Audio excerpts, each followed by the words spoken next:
Hello students, welcome back to easy English with Meena. मैं मीना आज आपको एक इम्पॉर्टेंट टॉपिक कराऊंगी। बेसिक इंग्लिश ग्रामर में हमारे पार्ट्स ऑफ स्पीच में नाउन का ये लास्ट पार्ट है और इस पार्ट को हम इस टॉपिक को बोलेंगे countable and uncountable noun.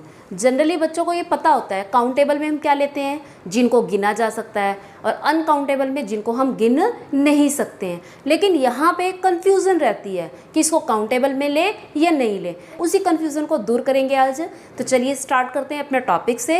Video को एंड तक देखें, बीच में स्किप ना करें, क्योंकि एंड पे एक छोटी सी ट्रिक भी बताई जाएगी आपको, तो वीडियो में बने रहें। तो स्टार्ट करते हैं काउंटेबल नाउन से। काउंटेबल नाउन इनकी जिनको गिन सकते हैं वो काउंटेबल नाउन है, ठीक है, विच कैन बी काउंटेड। जैसे आप चेयर को काउंट कर सकते हो, 5 चेयर। और एक सबसे बड़ी इंपॉर्टेंट बात यह है कि जिन नाउन्स का सिंगुलर और प्लूरल दोनों फॉर्म होती हैं, मीन्स सिंगुलर फॉर्म भी होती है प्लूरल भी। जैसे चेयर को आप चेयर्स राइट कर सकते हो, बॉय को बॉयज़ लिख सकते हो, लेकिन न्यूज़ को आप न्यू नहीं लिख सकते, क्योंकि नहीं तो उसकी सेंस चेंज हो जाएगी। न्यूज़ का मतलब होता है नया, और न्यूज़ का मतलब होता है जो आप टीवी में न्यूज़ सुनते हो। तो वो जो न्यूज़ वर्ड है वो क्या है, और न्यू एक नाउन नहीं है, न्यूज़ नाउन है। न्यूज़ नाउन है तो न्यूज़ जो है सिर्फ एक ही फॉर्म में अवेलेबल होगा, वो क्या होगा आपका प्लूरल फॉर्म में। ठीक इसी तरह से शूज़। अब शूज़ भी क्या है, शूज़ की भी सिर्फ एक ही फॉर्म है। आप ये नहीं कहते जब आप शूज़ पहनते हो तो शूज़ ही बोलोगे, आप ये नहीं कहोगे कि मैंने शू पहना हुआ है। तो शूज़ क्या है आपका अनकाउंटेबल नाउन है। क्यों अनकाउंटेबल है, क्योंकि उसकी सिर्फ एक ही फॉर्म अवेलेबल है। तो देखिए, काउंटेबल नाउन जिनको हम गिन सकते हैं और अनकाउंटेबल जिनको गिना नहीं जा सकता।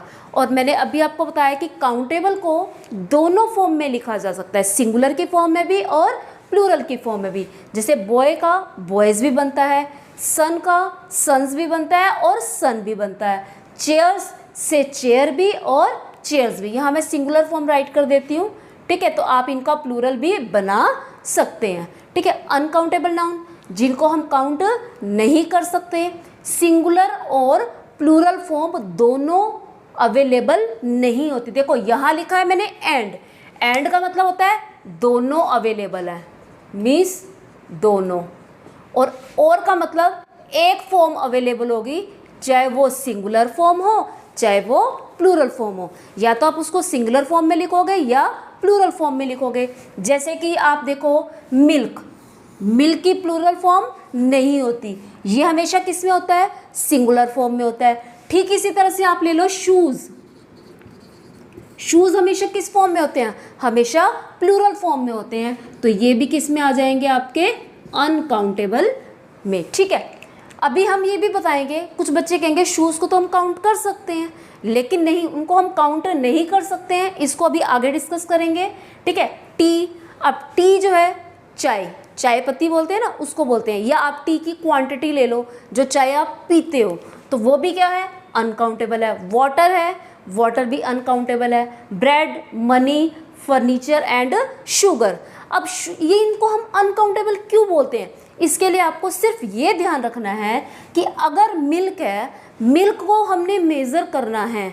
आप 1 मिल्क 2 मिल्क नहीं बोलते, आप क्या बोलते हो कि 1 कप ऑफ मिल्क। यानी कि जब किसी चीज़ के आगे जो भी नाउन्स होते हैं उनके आगे अगर हमें क्या लगानी पड़े, यूनिट लगानी पड़े, 1 कप ऑफ मिल्क या 2 कप ऑफ मिल्क, आप क्या लगा रहे हो, आप मेज़र करने के लिए उसके आगे एक यूनिट लगा रहे हो, तो वो क्या होते हैं, अनकाउंटेबल होते हैं। अकेले हम नहीं बता सकते कि ये कितनी क्वांटिटी है। या तो आप बोलोगे वो अ लीटर मिल्क, या बोलोगे 1 कप ऑफ मिल्क।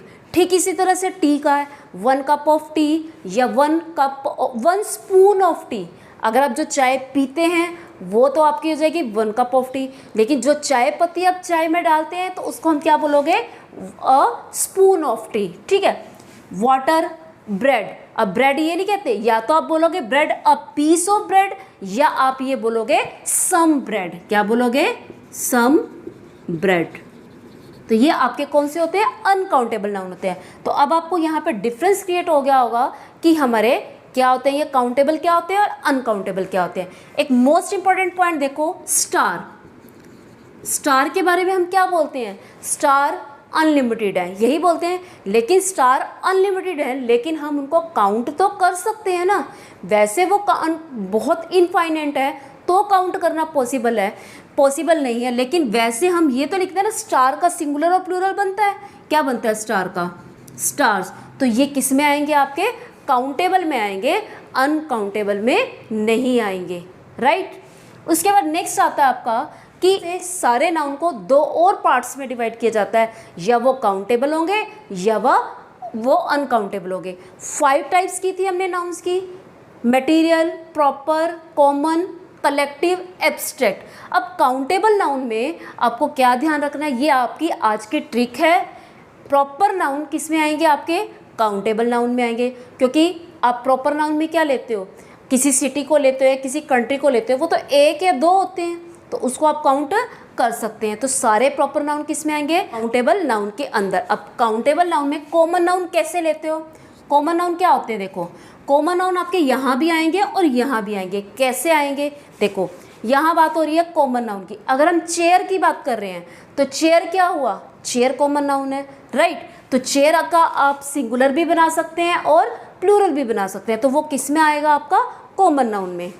एग्जाम्पल हो गया जैसे चेयर, ठीक है। अब कॉमन नाउन में कैसे? अगर हम बात कर रहे हैं फर्नीचर की, फर्नीचर कॉमन नाउन है, क्या आप फर्नीचर को काउंट कर सकते हो? आप कहते हो 1 फर्नीचर दे दो, 2 फर्नीचर दे दो, नहीं। और फर्नीचर का हमेशा एक ही फॉर्म, फर्नीचर्स नहीं लेते, सिर्फ फर्नीचर लेते हैं, तो उसकी एक ही फॉर्म अवेलेबल है, चाहे वो सिंगुलर है चाहे वो प्लूरल है। और फर्नीचर की कौन सी फॉर्म अवेलेबल है? Singular form. तो फर्नीचर किस में आएगा? आपका कॉमन नाउन, ये आ जाएगा आपका अनकाउंटेबल में, राइट। अब ठीक इसी तरह से आपने मिल्क लिया। मिल्क कौन सा नाउन है आपका? मिल्क आपका कॉमन नाउन है, ठीक है। मिल्क आपका कॉमन नाउन है, तो आपने इसको किस में लिया? आपने इसको काउंटेबल में भी लिया और अनकाउंटेबल में लिया। जब आप इसके आगे यूनिट लगा रहे हो तो वो क्या बन जाता है? काउंटेबल। अगर आप यूनिट नहीं लगाते हो तो वो क्या बन जाता है? Uncountable, right. ठीक इसी तरह से अब आता है कलेक्टिव नाउन। कलेक्टिव नाउन में हम क्या कहते थे? A bunch of grapes, a bunch of keys, a pack of cards, a crowd of people, a heap of garbage. ये सब क्या है? आपके कलेक्टिव नाउन है। इनके आगे क्या आता है? ए या 1 2 3 कुछ ना कुछ आएगा, तो ये सारे किस में आते हैं? आपके कलेक्टिव नाउन काउंटेबल के अंदर आते हैं। नेक्स्ट एंड लास्ट आता है आपका, देखो, प्रॉपर कॉमन दोनों में आ सकता है। प्रॉपर और कलेक्टिव नाउन आपके आएंगे किसके अंदर? काउंटेबल में। और अनकाउंटेबल में क्या आएगा? Abstract noun. अब एब्स्ट्रैक्ट नाउन में आप क्या लेते हो? हमने प्रीवियस लेक्चर में किया था, बहादुरी, ट्रुथ, ऑनेस्टी, ये सब चीज़ें आप इनको मेज़र नहीं कर सकती। क्या कहते हो? 1 ऑनेस्टी दे दो, 1 फ्रेंडशिप दे दो, नहीं। तो आप क्या बोलते हैं? ये सारे एब्स्ट्रैक्ट नाउन किस में आते हैं? अनकाउंटेबल में। और कॉमन नाउन इसमें भी आ सकता है और इसमें भी आ सकता है। वो आपने कैसे चेक करना है कि उसकी सिंगुलर और प्लूरल फॉर्म दोनों अवेलेबल है, तो वो किस में आएगा? काउंटेबल में। अगर उसकी दोनों फॉर्म अवेलेबल नहीं है तो वो किस में आ जाएगा? आपका अनकाउंटेबल में। लास्ट आता है आपका मटेरियल नाउन। अब मटेरियल नाउन में क्या आता है आपका? मटेरियल नाउन के एग्जांपल आते हैं आपके ब्रास, आयरन। अब इनको भी आप किस में लोगे? अनकाउंटेबल में लोगे। आप प्लास्टिक को कहते हो 1 प्लास्टिक का दे दो, अगर प्लास्टिक भी बोलोगे तो आप क्या बोलोगे? 1 प्लास्टिक की शीट दे दो। या आप गोल्ड लेते हो, सपोज करो आप गोल्ड लेते हो, तो गोल्ड के लिए आप क्या बोलोगे? गोल्ड के आप वो नहीं कह सकते 10 kg गोल्ड मांगना पड़ेगा, ये आपको 10 kg में तो गोल्ड होता ही नहीं है, तोले में होता है, ग्राम में होता है, तो आपको उसकी यूनिट बतानी पड़ेगी। यूनिट बताओगे तो वो कहाँ आएगा? आपका काउंटेबल में आएगा, नहीं तो आपका किस में आएगा? अनकाउंटेबल में आएगा, राइट। तो ये आज आपकी ट्रिक थी और मोस्ट इम्पॉर्टेंट टॉपिक था। आई होप ये आपको बहुत अच्छे से समझ में आया होगा। अगर आपको वीडियो अच्छी लगी हो तो वीडियो को शेयर करना मत भूलना, और अगर किसी ने प्रीवियस वीडियो नहीं देखी है तो उसका लिंक नीचे डिस्क्रिप्शन में भी दिया गया है और यहाँ ऊपर आई बटन में भी आपको मिल जाएगा। Thanks and have a nice day. फिर मिलते हैं न्यू वीडियो के साथ।